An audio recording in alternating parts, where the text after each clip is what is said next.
Y hoy volvemos a la carga con otra sesión diferente o un poco especial. Vamos a hacer un poco de roleplay, vamos a trabajar la frase que más he escuchado en los 16 años que he trabajado en banca. Era aquello que aparecía un cliente y te decía: hola, buenos días, quiero invertir pero no quiero perder. Nos daremos cuenta cómo esta frase, que parece muy simple, nos da mucha información. Mucha información del cliente. En muchos casos veremos cómo el empleado o el gestor de banca ya se estaba frotando las manos, y también veremos o trabajaremos que en qué se tendría que focalizar o qué tendría que priorizar cada persona. Así que no os perdáis este vídeo. ¡Vamos allá! Y la sesión de hoy la vamos a enfocar por a esa gran mayoría que aún tiene desconocimientos o no tiene la suficiente confianza como para actuar o crear su plan de inversión. Aquellas personas que pueden ir al banco a escuchar, que les dicen cosas, algunas las pueden entender, otras no.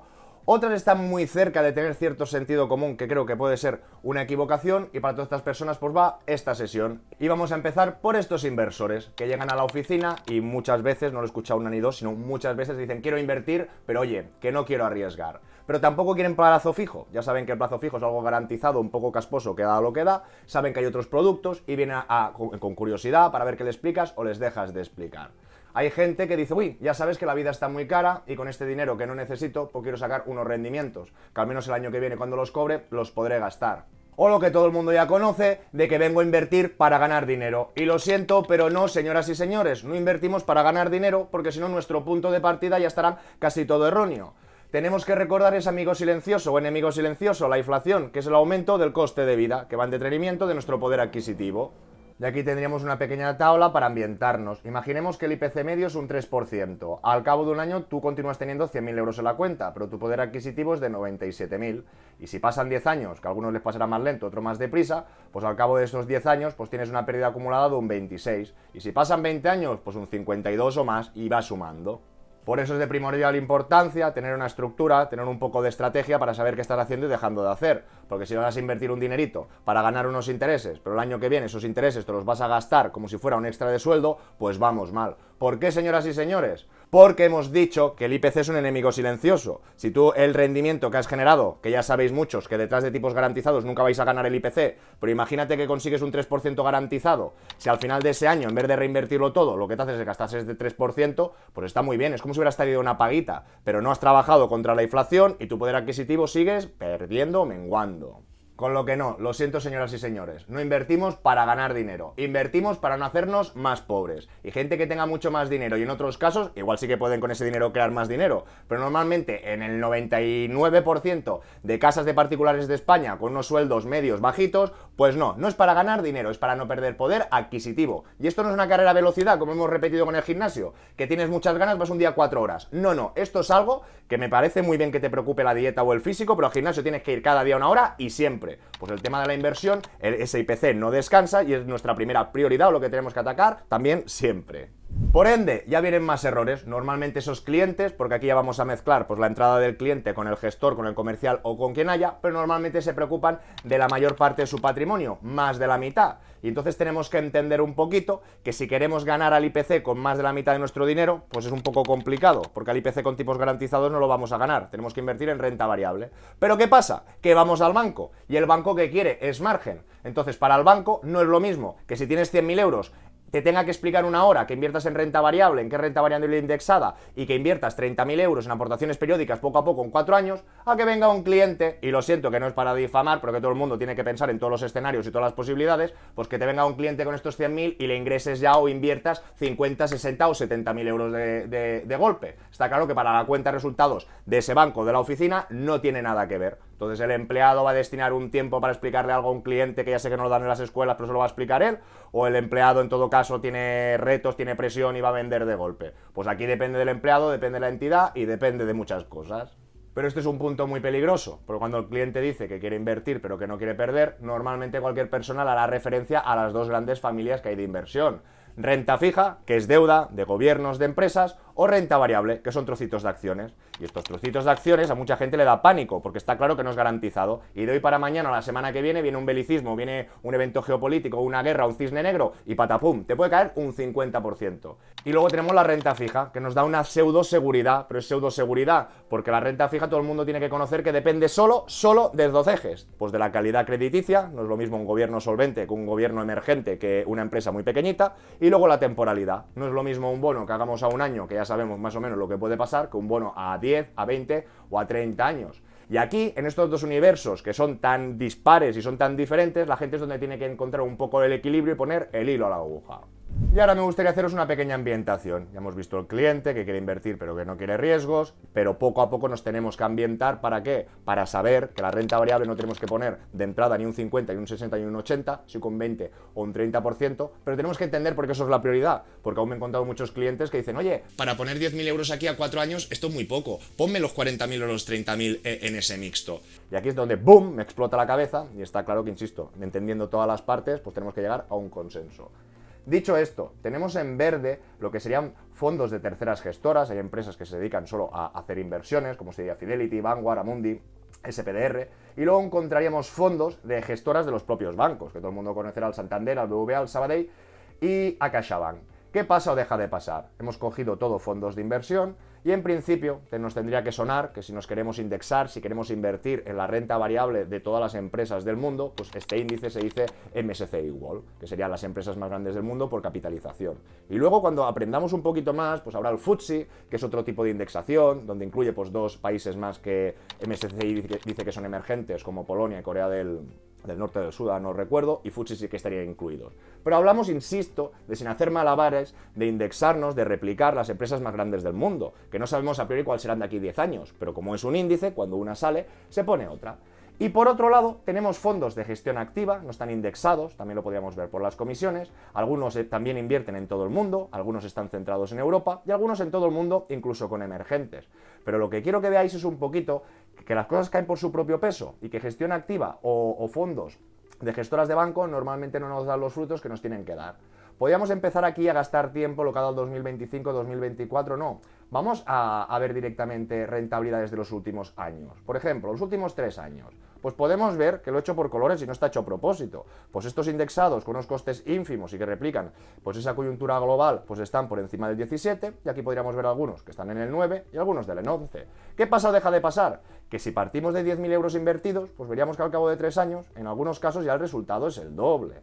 Venga, continuamos. 5 años. 5 años pasa un poquito más de lo mismo, y es que parece que no hace falta ni que lo ordene, se replica. Arriba tenemos estos y debajo estos. ¿Por qué? Porque nadie tiene la bolita o la varita mágica del mundo, y gestión activa normalmente cuando pasa mucho tiempo, pues cae por su propio peso, que no son tan eficientes. Venga, nos vamos a 10 años. Normalmente es otra cosa que critico, que hay muchos fondos de inversión que los cambian cuando nos van bien y entonces pues no tienes históricos. Entonces aquí tenemos el histórico que tenemos, pero que vemos que se continuaría respetando pues estos indexados versus esta gestión activa. Y podríamos hacer el último empujón y nos iríamos a los 15 años, que aquí hay menos pretendientes, y que vemos pues que en este peor caso hablaríamos de 10.000 euros, tenemos 8.000 euros más, y aquí hemos partido de 10 y hemos crecido casi 40.000 euros más. Ojo, ojito, estamos hablando de una TAE de un 11% y durante 15 años, y esto distorsiona o separa mucho los resultados. Y lo que os quiero trasladar aquí es que sencillamente, tanto arriba como abajo, tenemos fondos de inversión de renta variable de todo el mundo.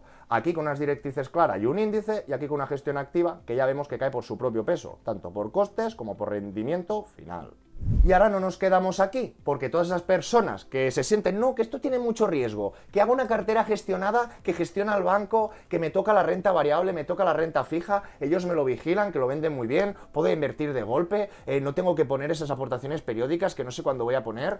Otro defecto, que ya no me quería alargar en exceso, es que les gustaría solo tener un banco y solo un producto que fuera la panacea, que te sirva para ganar rentabilidad, que te sirva para seguridad, que sea líquido. Y señoras y señores, eso no existe. No existe en los restaurantes, no existe con los coches. Un coche que corre mucho, pues seguramente es un coche que no te irá muy bien por la montaña. Un coche que te vaya muy bien por la montaña, pues seguramente te consumirá mucho si vas por la ciudad. Cada uno que mire sus extremos para encontrar un punto gris y para encontrar ese equilibrio. Y lamentablemente, pues me gustaría que hubiera una cartera de inversión, un producto que lo tuviera todo, pero no, señoras y señores. Y tampoco es muy complicado, como acabaremos de ver. Y lo que os decía, que aquí tenemos un ejercicio distinto. Aquí lo que he hecho es que estas 3 primeras alternativas las he ponderado al 30%.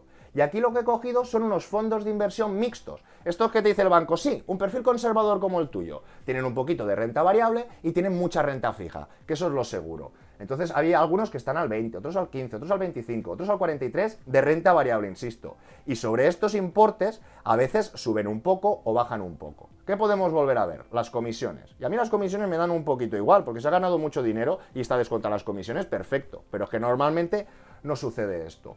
Y vamos avanzando como antes.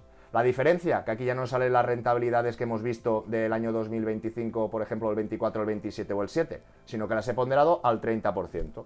Y aquí a priori, pues podríamos ver que todas estas alternativas están funcionando mejor. Pues bueno, vamos a ver otra vez las TAEs. Insisto, estas TAEs de los de arriba están ponderadas al 30%, y en cambio abajo no, abajo he cogido toda su rentabilidad. Pues vemos a 3 años. A 3 años que nos damos cuenta, pues que a 3 años vista también estaría de momento los indexados ponderados al 30%. Que incluso este, porque diréis, no banquero, que aquí estás poniendo menos renta variable. Para ir un poquito deprisa he cogido las alternativas que habían, pero en este caso este tiene más, tiene un poquito más, no la superaría ninguna. Venga, que nos vamos a 5 años. 5 años, más de lo mismo. Aquí no estoy ponderando ni estoy reduciendo ninguna rentabilidad, en cambio aquí todos estos MSCI World al 30% nos darían más rentabilidad. Y si nos vamos a 10 años... Hombre, y aquí ya es increíble, antes daban menos, pero incluso en este después de 10 años tendrías pérdidas. En este que puede ir de un 0 a un 60% de renta variable. Y si nos vamos a 15 años, pues más de lo mismo, y estaríamos viendo a 15 años diferencias de más de 3 veces. Y ahora si os parece, aquí hemos comparado estas rentabilidades ponderadas, insisto, al 30% versus el 100% cada otro producto, que se supone que si era camaleónico, ¿no? Y que era conservador y era bueno, pues nos tendría que haber dado como mínimo igual o mejor, que no es el caso, que incluso vemos alguna pérdida, pues vamos a verlo con importes. Y por ejemplo nos vamos aquí a los primeros 5 años, y aquí vemos que la rentabilidad es un 13 y aquí un 1. Ojo, ojito, aquí nos tenemos que fijar en los importes, insisto. Aquí que hemos puesto que esta rentabilidad solo tocamos un 30%. Y los otros 7.000 euros que podíamos tener en la cuenta sin perder, pues los sumamos tal cual. ¿Que han palmado IPC? Ok, es para comparar de igual a igual, tú teniendo 10.000 euros, solo separando el 30% en MSCI World, por ejemplo, a otra cartera de estos testimonios, que no es todo... A ver, que esto no es todo el ecosistema de los bancos, seguro que tienen mejores y peores, pero insisto, es para coger una muestra. Y aquí estamos cogiendo la parte de arriba solo un 30% y sumando esos 7.000 euros, y abajo estamos poniendo todo su resultado íntegro. Con lo que nos damos cuenta al cabo de 5 años. Al cabo de 5 años, solo invirtiendo 3.000 euros y dejando 7.000 euros en la cuenta, que me empiezo a poner calentito, pues veríamos que en todos estos casos tenemos más dinero que con la cartera gestionada, que incluso en un caso concreto nos ha dado negativo. Subimos 10 años, venga, ordenamos por importe. ¿Qué pasa aquí? Que cogemos el 30% con la revalorización que nos ha dado, más los 7.000 euros que los tenemos en la cuenta. Hemos palmado el IPC o la inflación, pero no hemos palmado nada más. ¿Qué nos damos cuenta otra vez, señoras y señores? Que solo diversificando un 30% en un indexado estaríamos teniendo mejor resultado de estos casos concretos y a toro pasado que estas carteras gestionadas. Incluso nos podemos ir a 15 o un poquito más. Lo volvemos a ordenar y ¿qué nos damos cuenta? Pues que claro, si has tenido 15 años un 1%, pues has ganado unos 1.500 euros, y en cambio aquí solo diversificando, no 10.000 euros, solo 3.000 euros, pues tendrías incluso el doble del capital. Y muchas personas, ¡bum!, les habrá explotado la cabeza, y hay varios vídeos en el canal que lo he intentado trabajar, pero es así, la psicología humana muchas veces nos juega jugarretas. ¿Por qué? Porque nos cuesta mucho tener que dedicar una constancia diaria para conseguir un objetivo. Quien ha ido al gimnasio y lo ha visto, pues lo hará toda la vida. Pero quien no, pues aún quiere hacer trampas o jugar con los ciclos. Disculpa que me vaya por las ramas. Pero lo que hablábamos, igual que con los coches. ¿Qué necesitas o no necesitas? Un coche caro, bonito, muy bien, pero lo vas a tirar a la basura. Y con las inversiones, ¿tú qué quieres? La inversión, tu primera prioridad sería no perder poder adquisitivo. Por lo tanto, aparte del fondo de emergencia, que entendemos que ya lo tienes, porque en este caso o en este vídeo tengas más o menos conocimiento, tenías dinero porque quieres invertir sin riesgos, pues tu prioridad después del fondo de emergencia sería atacar, bajo mi punto de vista, ese IPC. Y para atacar ese IPC, como hemos visto y repetido en el canal, pues sería diversificar de un 20 a un 30% en renta variable indexada. Y ahora seguiremos con una chuleta, una estructura que os ayudará mucho a tener vuestro marco de actuación. Como hemos comentado, tenemos que polarizar nuestras necesidades, el corto, el medio y el largo.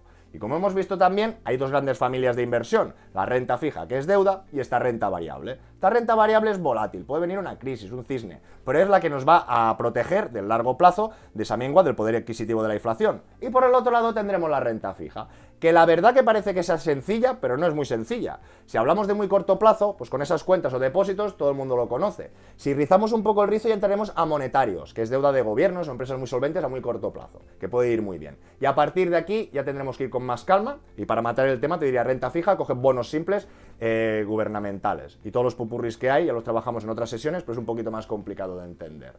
Pero lo que os decía, ese fondo de emergencia, esa patita en el largo plazo, y después ya nos iremos complicando, optimizando. Y aquí lo tendríamos. Entonces, la primera de todo, lo que hemos comentado. Esto es el corto. Aquí tendríamos el medio y después tendríamos el largo. El largo al final lo podemos entender pues como una jubilación, como unos objetivos de un dinero que no necesitamos, insisto, ni en el corto ni en el medio. En el medio aquí sí que tenemos que ser claros, que podías hablar de la entrada de la casa. Una entrada a la casa, por ejemplo, que estés ahorrando, no la necesitas ni de aquí 1 o 2, igual en 3, 4 o 5 años, pero tampoco en el largo plazo. Pues la tendremos por allí. Pero por eso digo que primero empecemos a priorizar. Y en el corto, pues esto sería tu día a día, pues el pago del alquiler, los estudios. Aquí, lo que comentábamos, primera gran familia, renta variable. La segunda, renta fija.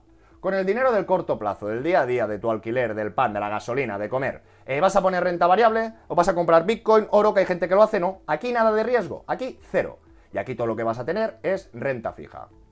Ahora vamos por el otro extremo, que es donde estoy atacando y quiero que todo el mundo se le encienda la bombillita, que es su primera prioridad. Hablaríamos del largo plazo. Entonces, en el largo plazo, ¿qué hay? ¿Vamos a poner renta fija? ¿Vamos a poner lastres? Acabamos de ver una pequeña muestra, ¿no? Cómo funcionaban. No, aquí no vamos a poner lastres. Aquí todo va a ser renta variable.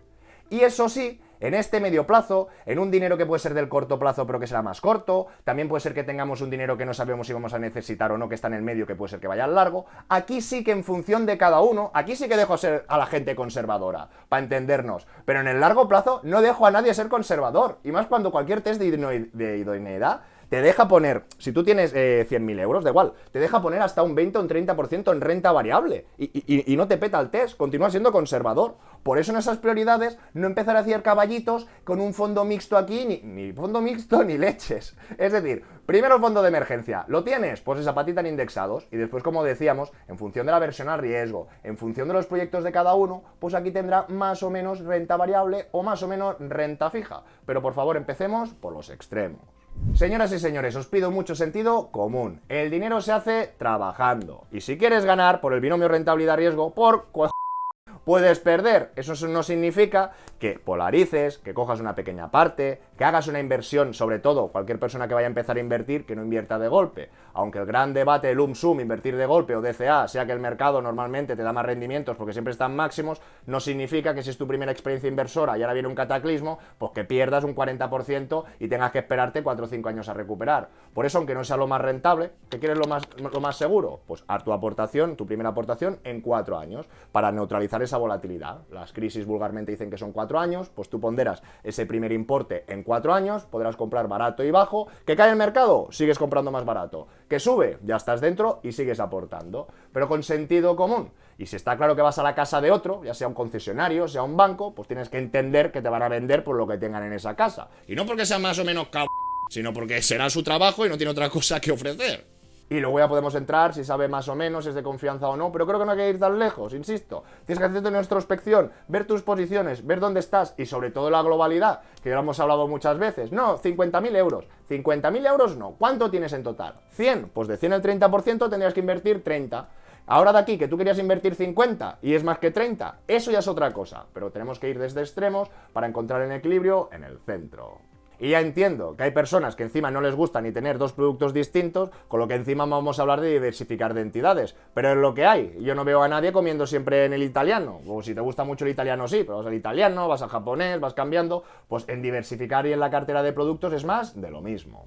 Y como hemos dicho una y otra vez, no hay duros a 4 pesetas. Y si estás en el banco, pues tener un acompañamiento. Lo que no sé qué es mejor o peor. Que te acompañe alguien que te lleva por el caminito, o tú mismo, pues que te informes un poquito más, que estudies un poquito más y que traces tu plan. Y en este sentido agradezco al patrocinador de este vídeo, MyInvestor, una entidad nacional y solvente, con arquitectura abierta, y precisamente ahí tienes un portaaviones para contratar lo que te dé la gana. No para que te vuelvas loco, pero informándote un poco, sabiendo si quieres atacar esa renta variable, si quieres un monetario, tienes diferentes alternativas, ya lo hemos visto, realmente de gestión pasiva, sea Fidelity, eShares, Amundi, una de esas gestoras en un producto concreto indexado al mundo, versus esa renta variable global de otros bancos, pues más o menos los de arriba siempre competían más o menos igual y se distanciaban de los segundos. Con lo que en ese sentido no me preocupa que os equivocaréis, pero está claro que lo que decía, que no hay duros a 4 pesetas, y si tú tienes más libertad y tienes menos comisiones, pues tendrás que trabajar algo más tú.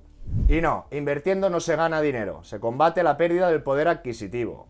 No te tienes que preocupar de más de la mitad de tu dinero. Primero tienes que preocuparte de ese tercio o de un cuarto, y cuando lo tengas bien puesto y bien orientado, entonces ya te preocupas del resto. Y tercero, no hay ni un banco ni hay un producto miraculoso que sea una panacea. En diversificar encontraremos el equilibrio. Y os animo a todos a dejaros vuestros comentarios, vuestras dudas, los diferentes aspectos de aquí que hemos visto, si el aspecto de cada persona que no se sabe administrar, no sabe qué estrategia seguir o no sabe cómo planificarse y empezar a hacer su cartera de inversión, si el problema no lo encontramos con las entidades o con los intermediarios que tampoco nos aclaramos, o si es un problema realmente de diversificar, no diversificar, que no sabemos qué producto hacer o que tenemos miedo de los mercados. Y ahora os pregunto, ¿os gusta mi nuevo disfraz de carnaval o lo cambio? Os leo en comentarios. Y si este tipo de vídeo contenido os gusta, agradeceré un buen like, que os suscribáis si no lo estás y que lo compartáis con aquel que lo pueda necesitar. Que nos vemos muy pronto con más y mejor.